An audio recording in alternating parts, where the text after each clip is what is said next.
ഞാൻ വന്നിട്ടുള്ളത് മഞ്ഞുകാലത്ത് ഉണ്ടാവുന്ന താരനും മുടികൊഴിച്ചിലും നമുക്ക് മാറ്റിയെടുക്കാൻ പറ്റുന്ന സിമ്പിൾ ആയിട്ടുള്ള ഒരു ഹോം റെമഡി നിങ്ങൾക്ക് പറഞ്ഞുതരാൻ വേണ്ടിയിട്ടാണ്. ഇതിനായിട്ട് നിങ്ങൾ ചെയ്യേണ്ടത് ഒരു പിടി ആര്യവേപ്പിന്റെ ഇല എടുക്കുക, 4 ഗ്ലാസ് വെള്ളം എടുക്കുക. ആര്യവേപ്പിന്റെ ഇല വെള്ളത്തിലിട്ടിട്ട് നന്നായിട്ടൊന്ന് തിളപ്പിച്ചെടുക്കുക. ഒരു 10 മിനിറ്റ് കഴിഞ്ഞ് കഴിഞ്ഞാൽ അത് നമുക്ക് തീ ഓഫ് ചെയ്തിട്ട് തലയിൽ എണ്ണയൊക്കെ തൊട്ട് പുരട്ടി ഈ വെള്ളം ചൂടാറി കഴിഞ്ഞാൽ, അതായത് നമ്മുടെ ആര്യവേപ്പിന്റെ ഇല ചൂടാറി കഴിഞ്ഞ് കഴിഞ്ഞാൽ തലയിൽ നന്നായി തേച്ച് പിടിപ്പിക്കുക. നോർമൽ പച്ചവെള്ളത്തിൽ വാഷ് ചെയ്ത് ഇങ്ങനെ നിങ്ങൾ ആഴ്ചയിൽ 3 ദിവസം ചെയ്യുകയാണെങ്കിൽ താരൻ കുറയ്ക്കാനും മുടികൊഴിച്ചിൽ കുറയ്ക്കാനും അതേപോലെ തന്നെ തലയിൽ ഉണ്ടാവുന്ന ഇൻഫെക്ഷൻസ്, തലച്ചൊറിച്ചല് ഇങ്ങനെയുള്ള പ്രശ്നങ്ങളൊക്കെ നമുക്ക് കുറയ്ക്കാൻ സാധിക്കും. താരൻ കാരണം ബുദ്ധിമുട്ടുന്ന ആളുകളൊക്കെ ഈ ഒരു ടിപ്സ് ഒന്ന് ചെയ്ത് നോക്കി നോക്കൂ കേട്ടോ.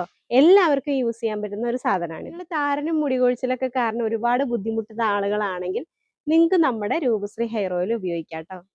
ഇപ്പൊ നമ്മുടെ ഹെയർ ഓയിൽ വെബ്സൈറ്റിലും ആമസോണിലും അവൈലബിൾ ആണ്. ഇതുമായിട്ട് കണക്ഷൻ ഇല്ലാത്ത ആളുകളാണ് നിങ്ങളെങ്കിൽ വാട്സപ്പിൽ നിങ്ങൾക്ക് ഓർഡർ ചെയ്യാം. ഡീറ്റെയിൽസ് ഞാൻ താഴെ കൊടുക്കാം.